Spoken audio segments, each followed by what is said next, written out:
Tras un par de intentos fallidos y unas semanas de paciencia y empeño, finalmente he entendido la pasión y el cariño de tanta gente por este videojuego. La segunda obra de los videojuegos conocidos como Souls-like apareció en 2011 de la mano de la desarrolladora japonesa From Software y publicada por Bandai Namco. La mente detrás de tremenda obra de la industria y aclamada entrega Hidetaka Miyazaki. Hablaremos de qué es Dark Souls, de qué ha significado en la última década y de cuán importante ha sido para la industria del videojuego. Pero para empezar, algo de contexto. La década del 2010 empezaba fuerte, con estrenos como Skyrim, Portal 2, Uncharted 3 o nuestro protagonista de hoy. Es un momento clave en el desarrollo del videojuego con una nueva generación ya establecida y nuevas fronteras por descubrir. Es el momento en el que PlayStation 3 o Xbox 360 ya están en los hogares de muchísimas personas y jugadores nuevos y veteranos aguardan con ansia nuevas experiencias. Aquí entra Dark Souls, ofreciendo a los jugadores la posibilidad de jugar la historia con total libertad. ¿Qué quiere decir esto? Pues bien, que lo que quieres es convertirte en un mago y conjurar grandes hechizos para derrotar a monstruos temibles, adelante. Quizás eres más de agarrar un espadón e ir a por los jefes sin pensártelo dos veces. No es muy recomendable, pero nada se interpone en tu camino. A fin de cuentas, lo que proponía esta entrega era la capacidad de dar a elegir al jugador su estilo de juego favorito y ponerlo en práctica en un mundo para nada acogedor, pero desafiante. Desde el primer momento este juego te demuestra que no vas a tener un camino sencillo. Todo lo contrario, esto es un gran desafío solo apto para aquellos que disponen de la determinación y el coraje necesario para no desfallecer en el intento. Pero todo se resume en un pequeño detalle, algo tan sencillo y necesario como la paciencia. Esto es lo que se requiere para disfrutar de esta aventura. Algunos dicen que la habilidad es clave, otros argumentan que es el ansia de aventura y exploración. Pero detrás de esto se encuentra el secreto de ser paciente a corto y largo plazo. A corto plazo porque ciertos momentos de la historia requieren la paciencia necesaria para detenerse, analizar la situación y actuar siguiendo un plan. A largo plazo porque habrá momentos en los que la desesperación y la desesperanza acechen y hay que armarse de paciencia y calma para seguir adelante sin desanimarse, ya que tarde o temprano se encontrará el camino o la forma de avanzar.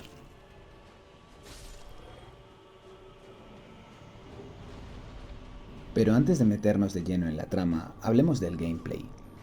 Podemos comparar este RPG con otra obra del mismo género que apareció en el mismo año, The Elder Scrolls V Skyrim.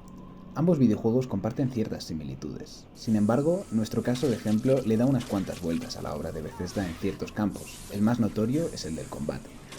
Daría para un artículo entero, pero en resumidas cuentas, la experiencia a la hora de combatir enemigos en Dark Souls es tremendamente inmersiva a la par que desafiante. Cuando nos enfrentamos a un enemigo en Tamriel, la mecánica de combate se siente limitada y ecléctica, sin muchas más opciones que atacar y bloquear. Y ojo, no está nada mal para un videojuego de aquel momento, ya que el combate también abarca otros enfoques como la magia o el sigilo. Pero no deja de ser chocante que en un mundo tan vasto y bello, a la hora de enfrentarnos a enemigos, se rompa la experiencia de manera tan abrupta hasta el punto de querer acabar el encuentro cuanto antes para adentrarnos de nuevo en el mundo ficticio. Por otro lado, en Lordran no hay un solo momento en el que un encuentro con enemigos nos saque de la narrativa al convertirse en un verdadero desafío. La clave detrás de esto se encuentra en determinados aspectos relacionados con el diseño de los enemigos y la experiencia de combate. Por un lado, los enemigos no son tontos, y aunque sus patrones de ataque sean limitados, siempre buscan acabar con el jugador de alguna forma u otra. Por otro, la capacidad de movimiento a la hora de rodar, bloquear, atacar o hacer parry es algo que añade verticalidad, dinamismo y emoción al combate. En resumen, en Skyrim todos los enemigos atacan igual dentro de unos parámetros concretos y lo único que puede variar es su capacidad para infligir más o menos daño. Mientras que en Dark Souls cada combate, sin importar el enemigo que sea, será diferente no solamente por el enemigo en sí, sino también por el enfoque que el jugador quiera darle a ese encuentro determinado. Y ya que estamos hablando de los encuentros, ni qué hablar de los encuentros con jefes. Aquí hay que añadir, además de todo lo anterior, la paciencia y capacidad de adaptación con cada jefe de zona. Desde analizar sus patrones de ataque hasta encontrar sus puntos débiles o momentos en los que poder atacar. Para finalizar con este apartado, simplemente añadir que cada una de las capas que conforman los enfrentamientos en Dark Souls aportan profundidad y sentido a la obra en conjunto, como veremos más adelante. No obstante, el combate no lo es todo en el gameplay, y otros aspectos han de ser comentados de igual manera. De este modo llegamos al recorrido o camino que emprende el jugador. Si bien es cierto que existe un camino recomendado a seguir, en ningún momento se muestra de manera explícita, sino que es el propio jugador el que deberá descifrar los entresijos de Lordran de una manera sencilla y efectiva, prueba y error. Es decir, el camino a seguir se sobreentiende dependiendo de la dificultad de los enemigos. ¿A quién se le ocurrió esto? Pues seguramente a un genio, porque ¿qué es la vida sino un camino que se hace cada vez más difícil a medida que avanzamos en la historia? Al igual que en esta aventura, no sabemos si estamos preparados para la siguiente fase si no dejamos de fracasar una y otra vez. Quizá hay que mirar por otro lado para vislumbrar si el camino tiene menos dificultad.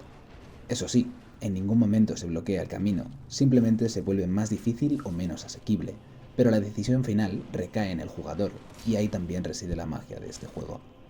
Asimismo, cabe destacar que de este modo se le incita al aventurero a explorar y buscar alternativas expandiendo el mundo y la aventura. Con todo esto, llegamos a la narrativa de esta experiencia.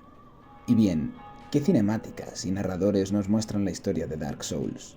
Pues lo cierto es que no hay ninguno de estos elementos en abundancia, salvo la introducción en la que se narra la gran guerra contra los dragones y determinadas cinemáticas que se desbloquean después de que el jugador active ciertos mecanismos.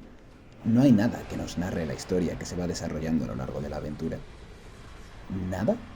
Bueno, en realidad hay una gran cantidad de objetos, como armas, anillos, armaduras o utensilios que dan ciertas claves de la historia o del lore detrás de esta intrincada campaña. De nuevo, otro modo de incitar al jugador a descubrir por sí mismo lo que este mundo esconde. Del mismo modo que las cinemáticas únicamente se ven después de que una acción haya activado el clip que muestra el camino a seguir sin demasiadas pistas. Eso sí, cuando hablamos de las presentaciones de los jefes, las cinemáticas no se quedan atrás y presentan a los tenebrosos protagonistas de manera magistral, anticipando así el encuentro que se va a dar, añadiendo un extra de temor al ya sorprendido protagonista.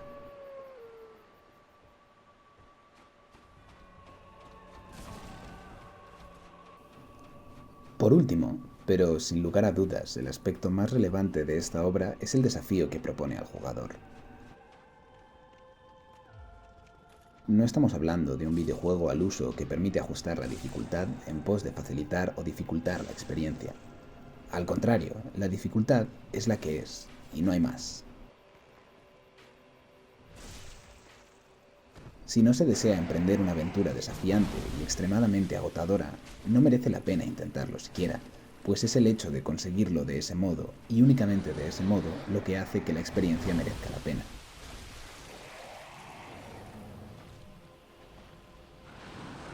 La pelea final contra Gwyn, Señor de la Ceniza, se torna en algo triste y melancólico una vez concluye.